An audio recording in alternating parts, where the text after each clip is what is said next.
El número 2 en la papeleta. ¿Se han preguntado cómo eran los votos antes? A lo largo de nuestra historia, distintos candidatos y candidatas presidenciales les ha tocado ocupar el número 2 en la papeleta presidencial. Claro que no siempre tuvimos a los candidatos con número. Entonces, ¿cómo eran los votos antes? Vamos a verlo.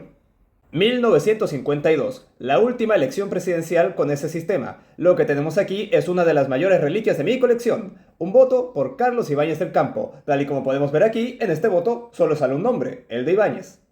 Y eso se debe a que antiguamente los votos no los imprimía exclusivamente el Estado a través del CERVEL, como ahora, sino que cualquiera podía imprimir sus propios votos. En consecuencia, los votos no solo tenían distintos nombres, sino también distintos diseños. Y aún más, se imprimían votos marcados. Los partidos políticos, lógicamente, solo imprimían votos con el nombre de sus candidatos marcados, tal y como podemos ver en este otro voto. Otras candidaturas solo imprimían votos con un solo nombre, tal y como podemos ver aquí en el ya mencionado voto por Ibáñez. Hay países que todavía conservan este sistema, en Uruguay todavía funciona así, y en Argentina implementaron recién ahora, en la última elección legislativa, la boleta única. Los que siguieron esa elección a través de redes sociales o de las noticias se habrán dado cuenta que los argentinos estaban deslumbrados con el nuevo sistema de votación y que se invirtió mucho tiempo, recursos y energías en explicar a la ciudadanía cómo funcionaba la nueva boleta única, la cual estaba inspirada, ¿adivinen en qué? En el voto chileno. Claro que en Chile nosotros tenemos este sistema desde hace mucho tiempo. 1958 fue la elección presidencial de ese año donde se implementó por primera vez en nuestro país la cédula electoral única, reforma implementada por el gobierno del presidente Ibáñez. A partir de aquí, el voto podía ser impreso única y exclusivamente por el Estado, a través del registro electoral, el nombre anterior al CERVEL, el Servicio Electoral, el cual, por cierto, este año cumple 100 años. Fue a partir de esta elección presidencial, la de 1958, que todo Chile, de Arica a Magallanes, pasó a tener el mismo voto. Y además fue la primera vez que se le asignó un número a cada uno de los candidatos presidenciales. En esta ocasión, el número 2, el primer número 2 de nuestra historia, fue el candidato del Partido Radical, Luis Bozay. Si revisamos la propaganda del diario de esa época, nos daremos cuenta que la mayor parte de los esfuerzos estaba orientada a explicar a los chilenos cómo funcionaba el nuevo sistema de votación, cómo tenían que marcar la raya en la nueva papeleta. Esta vez, con los números estandarizados y con los dobleces ya marcados. En esta elección, el ganador fue el candidato número 1, Jorge Alessandri. 1964. En esta elección, el número 2 de la papeleta fue el candidato demócrata cristiano Eduardo Frei Montalva, quien iba por su segunda candidatura presidencial. Si revisamos la propaganda del diario de esa época, nuevamente nos daremos cuenta que la mayor parte de los esfuerzos estaban orientados a educar a la ciudadanía sobre cómo tenían que votar, dónde se marcaba la raya y cómo se tenía que doblar el voto. Pero además, si se fijan, se darán cuenta que aquí partió un lugar común todavía recurrente en nuestras campañas presidenciales, el número 2 como B de Victoria. No solo eso, a diferencia de la elección anterior del año 58, ahora por primera vez se empezó a jugar con los números de los candidatos presidenciales en la propaganda. En esta caricatura del diario El Siglo, por ejemplo, podemos ver los rostros de los tres candidatos de la elección presidencial. Salvador Allende, el número 1, Eduardo Frei Montalva, el número 2, y Julio Durán, el número 3, mimetizados con sus respectivos números. Y en estas otras caricaturas vemos cómo el diario El Siglo se burla del candidato Eduardo Frei, del número 2 y de la B de Victoria.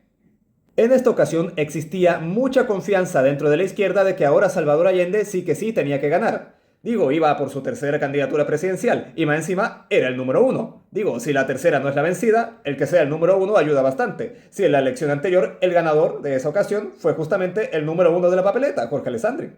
Sin embargo, la campaña de la B de Victoria fue todo un éxito y esa elección presidencial la ganó el candidato número 2, es decir, Frei, y por paliza.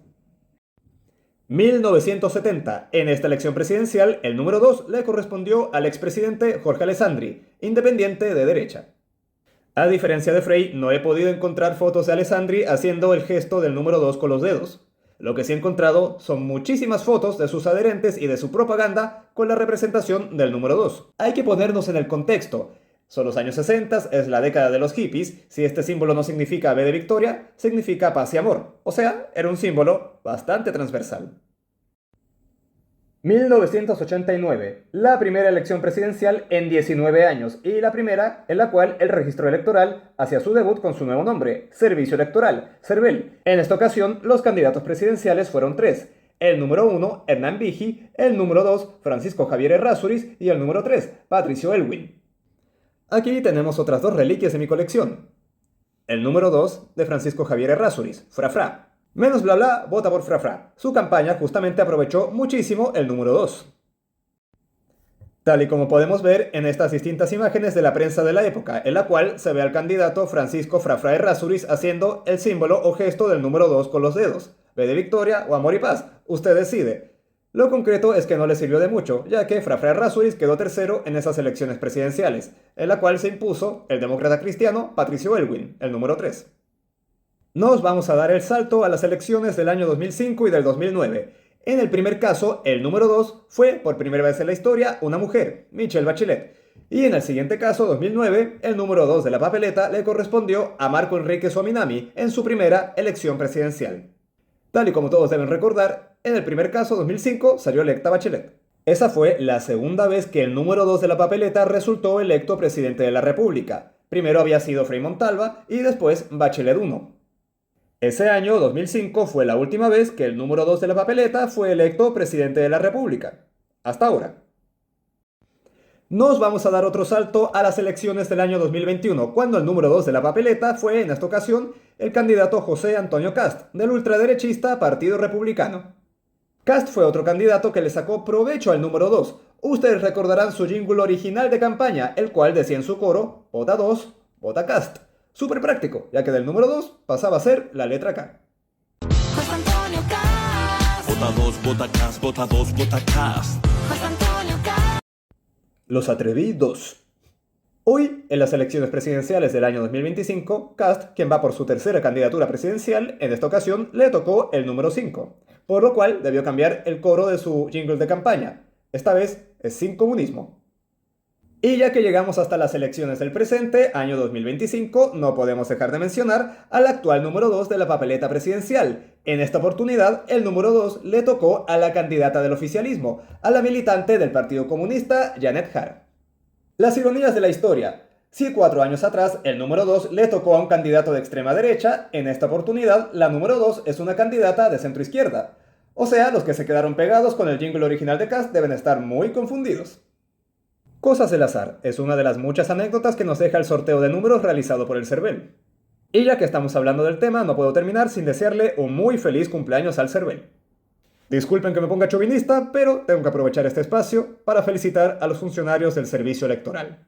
Este 2025, como ya mencionamos, el CERVEL cumple 100 años.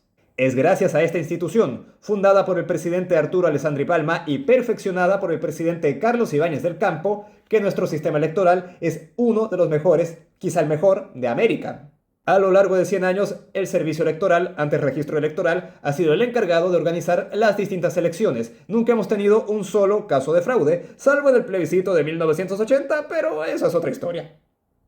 Nuestros vecinos latinoamericanos están lamentablemente acostumbrados a que los resultados de las elecciones se demoren uno o incluso varios días. Sin embargo, acá en Chile, si las urnas se cierran a las 6 de la tarde, a la hora de la 11 ya tenemos los resultados. Por eso, larga vida al CERVEL. Felices 100 años, CERVEL. ¿Y ustedes qué dicen? ¿Cuál es el mejor número 2?